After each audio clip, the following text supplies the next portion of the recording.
বিসমিল্লাহির রহমানির রহিম। আজকে আমি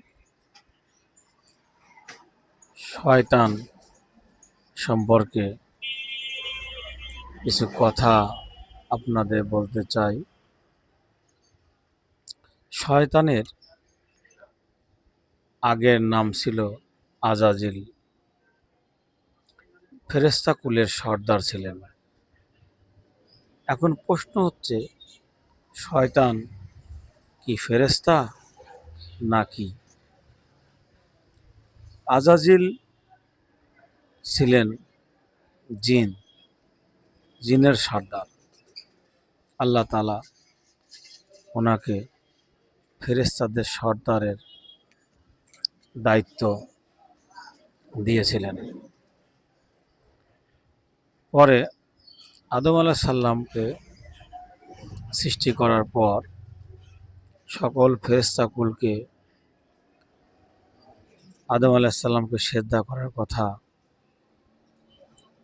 আল্লাহ তাআলা হুকুম করেছিলেন। সকল ফেরেশতাই আদমকে সিজদা করেছিল।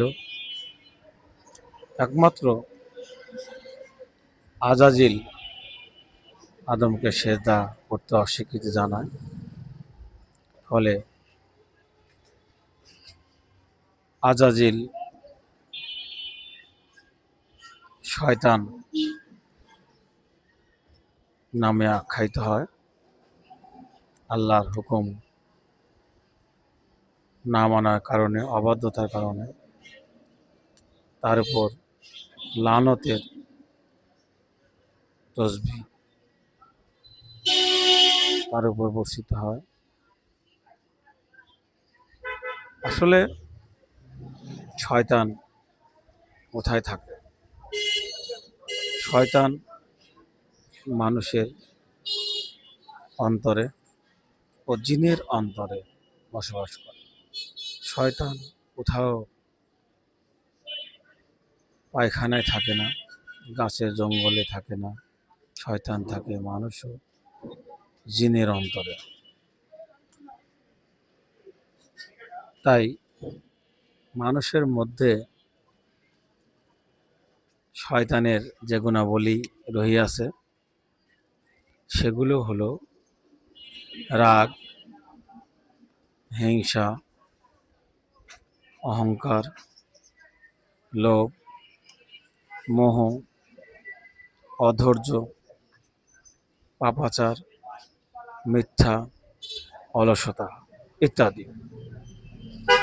এই গুণগুলো মানুষের মন থেকে পরিপূর্ণরূপে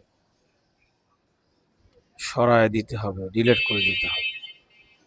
আল্লাহ তাআলা বলেছেন, শয়তান তোমাদের প্রকাশ্য শত্রু।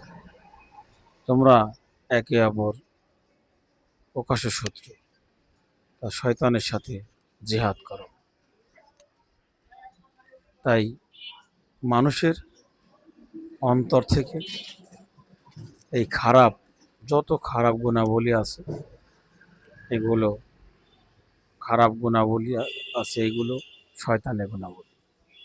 এই গুণাবলী অন্তর থেকে মুছে দিতে পারলেই পরিশুদ্ধ মানুষ হওয়া যাবে।